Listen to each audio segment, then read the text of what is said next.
Whoa, what's up? What's good? This is Clifton Ubry, and I'm back again with another video about the LG V40. This one is really just talking about the update that I just received.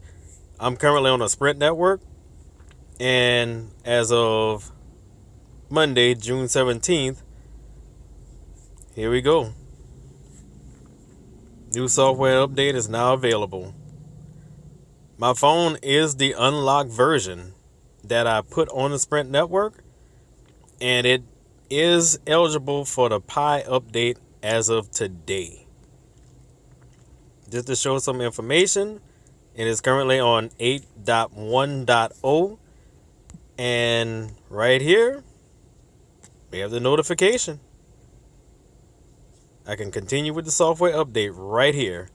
So later on I will have a little bit more information, and I will be talking about some changes and if things are better with the Pi update. So stay tuned.